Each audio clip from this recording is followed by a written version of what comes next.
Well, there's a big number that's been handed down. So, Bubba, unpack this for us and tell us what all's in play here. All right, a judge in Oklahoma found Johnson & Johnson liable for stoking the opioid crisis in the state and said the company must pay $572 million. Now, that's far less than the $17 billion that the state was asking for. Now, the judge is the first judge to rule in the opioid cases brought to trial by thousands of state and local governments against opioid manufacturers and distributors. His precedent-setting ruling has been watched closely by the 2,000 other pending lawsuits awaiting to be heard before a federal judge in Ohio in October. Now, Johnson & Johnson says the ruling is flawed. They said that they did not cause the opioid crisis, and neither the facts nor the law support this outcome, and said they will be appealing this. Now, what it has turned into, and there's a lot of people who have died with overdoses, Rick, and that's a very serious thing. The Oklahoma Attorney General, Mike Hunter, brought the case to trial, arguing that the pharmaceutical companies executed an intensive marketing campaign that overwhelmed the market and misled consumers about the addictive risk of the drugs.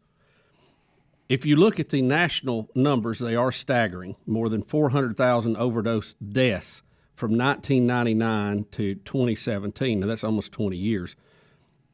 He sought $17 billion to cover all the costs related to the state addressing the epidemic for the next 30 years, including treatment and prevention programs. Now, in the legal world, plaintiff lawyers have compared the opioid case to litigation against the tobacco industry. Yeah, that's what it sounded like. That led to the landmark $246 billion settlement in 1998. The city and county lawyers hope the decision could provide a model for future resolutions in public health issues like firearms, climate change, and pollution. That's what you need to be careful of. That's where you got to be careful. There it is. So what they did, if you remember, the tobacco lawsuits started out, and they're trying to do the same thing with Johnson & Johnson, and I don't know what the truth is and isn't. I'm just going to talk about what happened in the past. Is when they finally got the tobacco companies is when they were able to reveal that the tobacco companies knew the problems, they knew what was going on, they knew the addictive components, they knew everything, and they suppressed that information from the public, allowing the public to become addicted to their very dangerous and addictive product. So they found them liable for withholding information that they knew. At one time you didn't know it, then you started realizing it, and you cranked up the marketing, you got people addicted to the product. You knew that if they got addicted to the product, that would benefit you and your shareholders, and you didn't care about the bad effects and the deaths caused by your product. You knew you had a bad product, and you stayed with it. So that's how they won that case. Well, they're trying to do the same thing, saying that Johnson & Johnson, which they represent any of the companies that make these opioids, that there was a point you knew we had a problem, and you suppressed it, and you continued to market it, getting people addicted, knowing if they're addicted, and all of this. That's what they're trying to prove. I'm not saying that's the case. I know, but that's what they're trying to prove. And I think there's some big differences here. Smoking was something people did recreational of their own choosing. Right. Sometimes with the opioid thing, and look, even though there are some very bad side effects with this, and this is what the Johnson & Johnson attorney was saying, said we made a product, we tested it, we knew it worked, we knew there could be side effects to it, but the FDA approved it. Right. The very government who is suing us now is the ones who said it's okay to sell it. And that's right. That's a legitimate point. And if you followed the labeling and you followed the way you're supposed to take it, and when you get off of it, the majority of the people would not have any problem. Now, there are some people who are going to get addicted to different things at a different rate, and there's nothing you can do about it. You don't know till it's too late.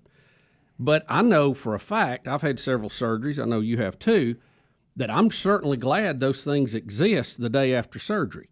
Now, most of the time they would be very careful how much they gave you, and you might have a 3-day supply. Well, I always try to get off of it after 1 day. But the day that you come out of surgery, you need something for pain. Yeah.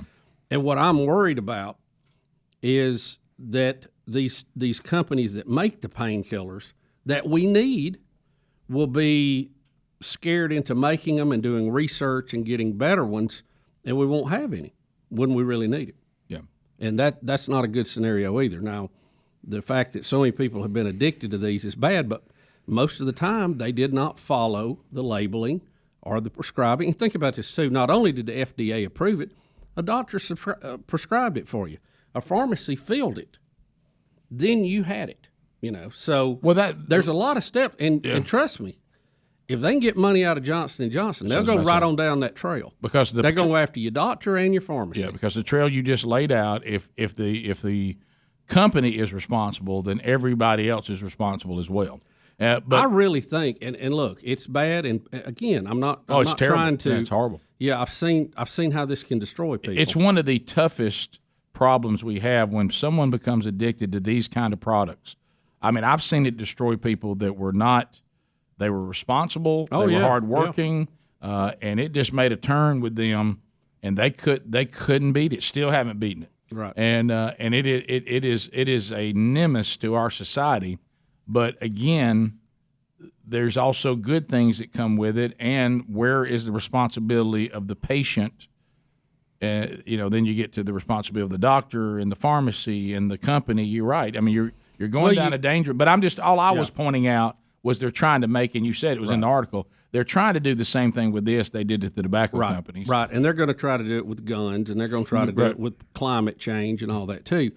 But, if I'm Johnson & Johnson and I see that we have this addiction problem out there, I start trying to fix it myself. I go, we got to have a better product that has the same pain killing but not the addictive part. That takes time, takes a lot of money, which if they lose this lawsuit, they're not going to have to fool with it. Doctors are responsible for continuing to prescribe it with knowing the dangers of it.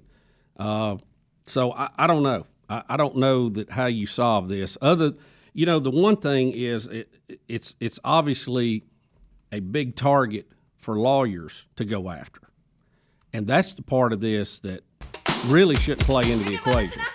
Yeah, if we have a public health issue, we need to address that. Well, yeah, and it's much more difficult. What we need to do is go in and find the very detailed problems and fix those. There are bad doctors, there are dirty doctors out there, but you can't make these sweeping. You do this big sweep and you affected the good side of it too. Yeah, I don't know who's on first, who's on second with this.